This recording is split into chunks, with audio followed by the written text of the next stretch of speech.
गिबियावनो नोंथांमोननि खौरां बिजोंनि गेजेरजों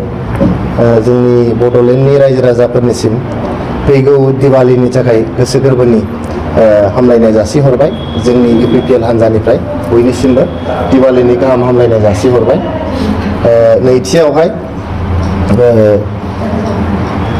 नैथियावहाय मैयासो जे जोंनि BTR सरकारनि गोदानै सायख'जानाय EMफ्रा समायखिरा लादों। बे गोदानै सायख'जानाय EMफोरनिसिम जोंनि UPPL हान्जानिफ्राय गोसो गोरबोनिफ्राय हामलायनाय जासिहरबाय आरो जोङो मिजिंथियो बिथांमोना जेरैबायदि रादाय होदोंमोन बे रादायफोरनि सायाव जोंनि BTRनि रायजो राजाफोरखौहाय बिथांमोना मोजाङैनो मोजां सेवा खालामलांनो हागोन आरो बड'लेण्ड ओनसोलखौ जौगानायनि गोदान जांख्ला फारसे बिथांमोना दैखांनानै लानानै थांनो हागोन होननानै आं मिजिंथिदों। थामथियावहाय आङो बिथांमोना जे उदालगुरियाव BTRनि मोनसे मिनि सेक्रेटारियेट खालामनो नागिरदों, बे मिनि सेक्रेटारियेट खालामनो नागिरनाय थांखिखौ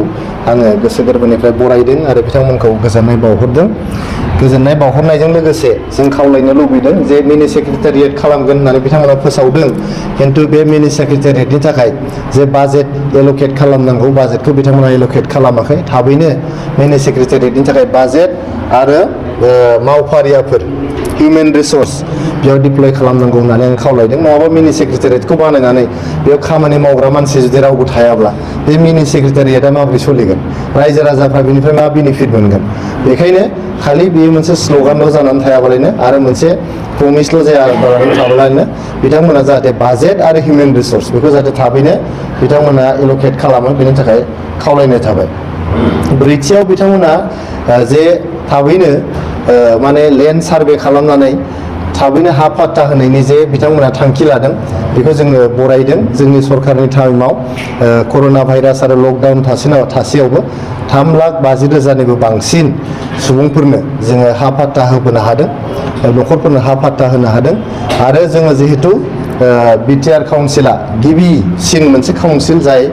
जेसेबां हानि रेकर्ड दं बे रेकर्डखौ जोङो डिजिटाइज खालामबोनो हादों आरो दिनै बयबो बेखौ अनलाइन नायनो हायो, कम्पिउटाराव सेरबानो गासिबो ओंखारजोबो।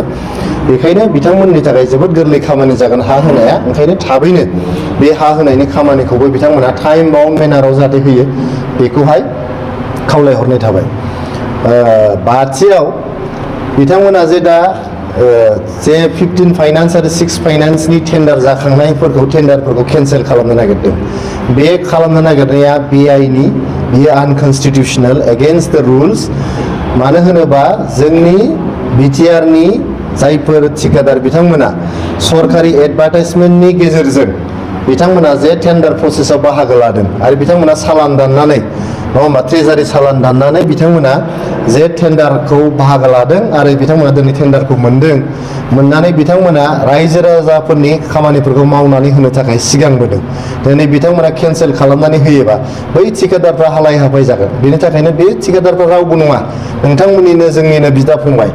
दा बिथांमोना जुदि हालाय हाफाय जानांगौबा जोंनि BTRनि जौगानाया माबोरै फैगोन? ओंखायनो आं खावलायदों जाहाथे बे थांखिखौ बिथांमोना बोखांनानै लायो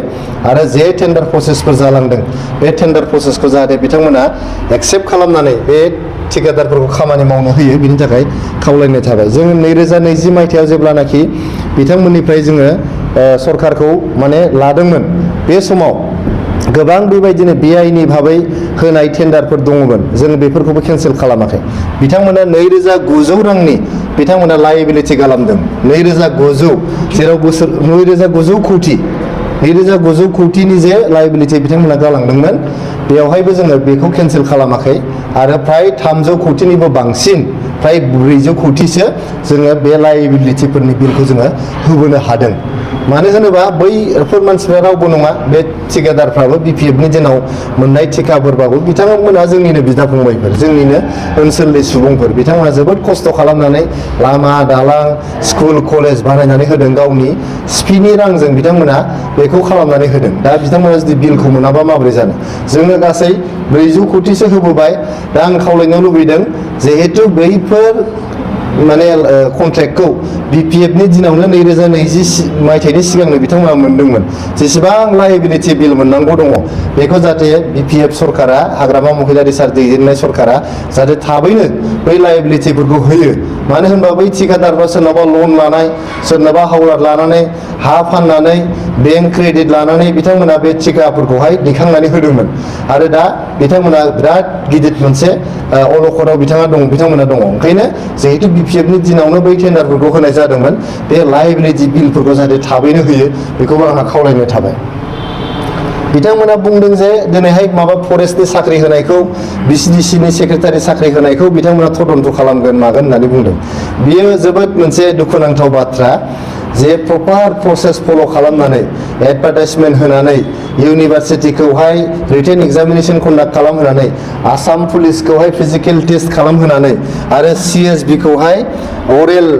एग्जामिनेसन बा भाइभा बस खालामहोनानै बैफोर साख्रिफोरखौहाय उइथ माने मा होनो ट्रेन्सपेरेन्सि एन्ड एकाउन्टेबिलिटि बैफोर साख्रिखौ होनाय जादों खुनु माने बाव इलिगेल खुनु प्रसेस बाव माने फल' खालामनाय जायाखै बै लाइमोनफोरा जे साख्रि मोनबाय जइन जाबाय बिथांमोनखौ तदन्त खालामनानै दिनै जुदि आननेसेसारि मोनसे हेरेसमेन्ट होनो नागिरोबा बियो जोबोद दुखुनांथाव बाथ्रा बियो आनकनस्टिटिउसनेल इलिगेल आरो आनएक्सेप्टेबल ओंखायनो बिथांमोना फार्स्टआव थांबाय थायाबालायनो जाखांनाय खामानियाव थांबाय थायाबालायनो गावसोर मा मावनो नागिरदों बेयाव कनसेन्ट्रेट खालामनायासो बिथांमोना गोनां जोङो फ्राय 900सो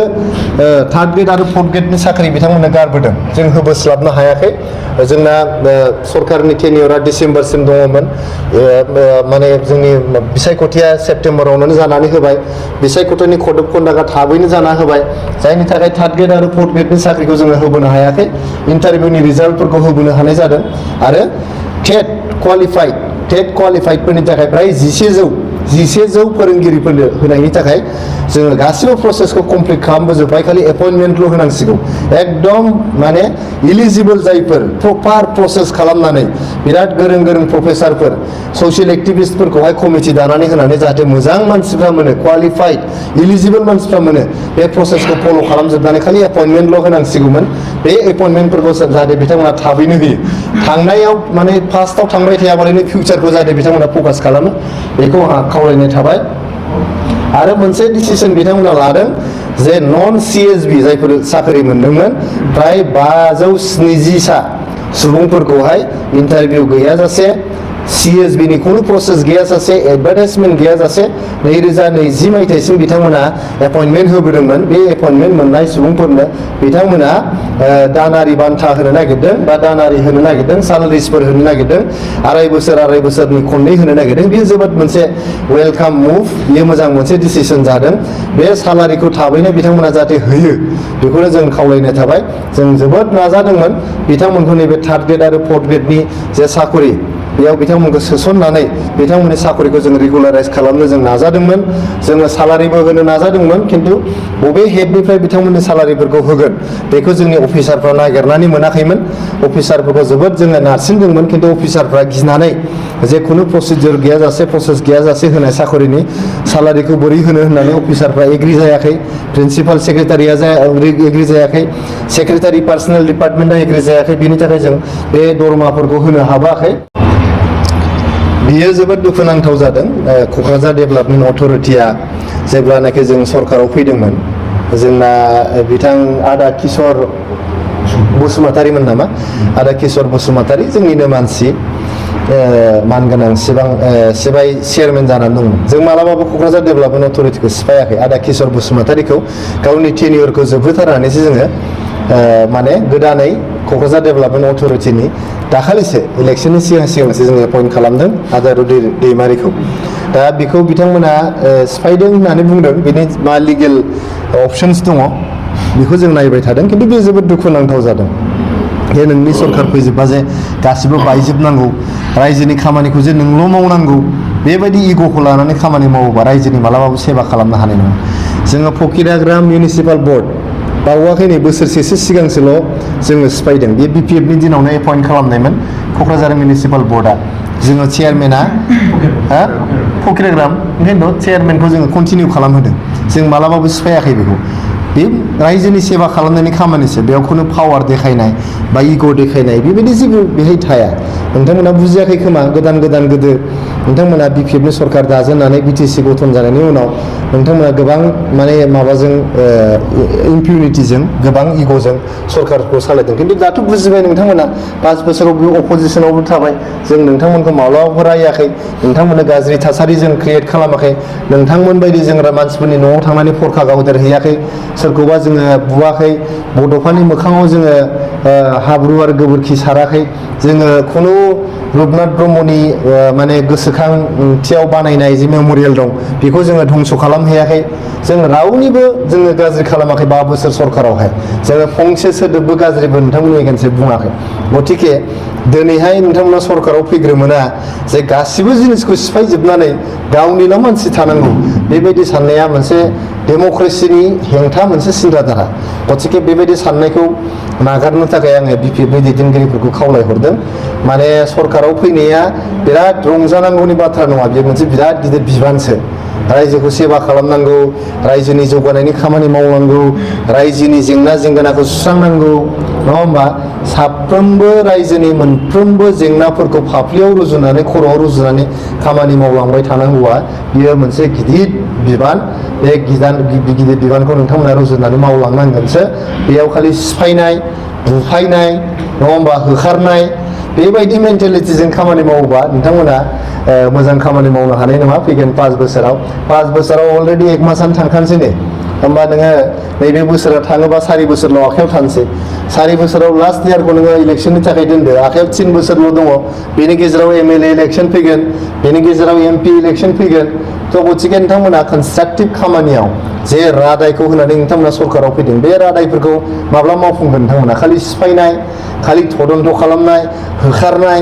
बा बेबायदि हिंसानाय बा भिन्डिक्टिभ पलिटिक्सआवल' जुदि नोंथांमोना इनभल्भ जानानै थायोबा मोजां खामानि मावनो हानाय नङा ओंखायनो नोंथांमोनाव खावलायनाय थागोन जे नोंथांमोना बेफोरखौ दोनथ'नानै कनस्ट्राक्टिभ खामानियाव इनभल्भ जा रायजोनो जे रादायखौ होनानै नोंथांमोना सरकाराव फैदों बे रादायखौ माने मावफुंनायनि खामानियाव नोंथांमोना बेस्थ' जा एबसुलुट मेजरिटि लानानै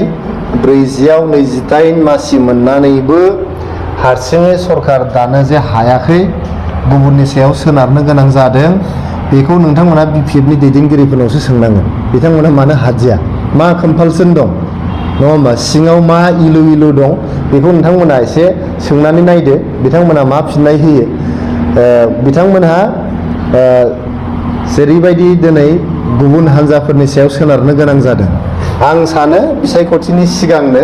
माबा मोनसे बेबायदि एरेन्जमेन्ट बिथांमोना दंखायोमोन जायनि थाखाय बिसायख'थि जोबखांनायनि उनाव दिनै बिथांमोना गोबाव सम लानायनि उनावसो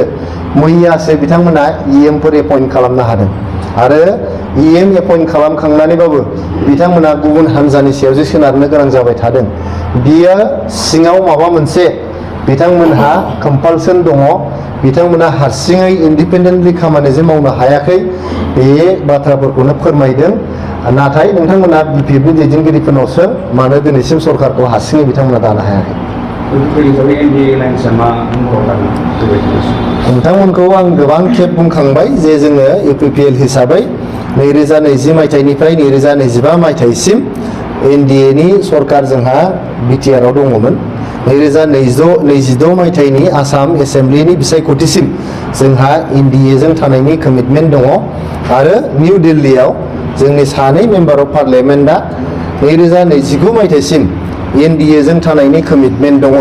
एज पार द कमिटमेन्ट दा कमिटमेन्टखौ जुदि सोरबा सिफायोब्ला जोंनि तरफनिफ्राय जों कमिटमेन्टखौ सिफायनो नागिराखै जुदि कमिटमेन्टखौ गुबुन थिंजायनिफ्राय सिफायोब्ला बेनि सायाव जोङो जोंनि दैदेनगिरिफ्रा सावरायनानै थांखि लागोन थांखि लाखांनानै जेब्लानाखि रायजोनो खिन्थानांगौ सम फैगोन अब्ला नोंथांमोनखौ लेंहरनानै जोङो बे थांखिनि सोमोन्दै खिन्थागोन फोरमायगोन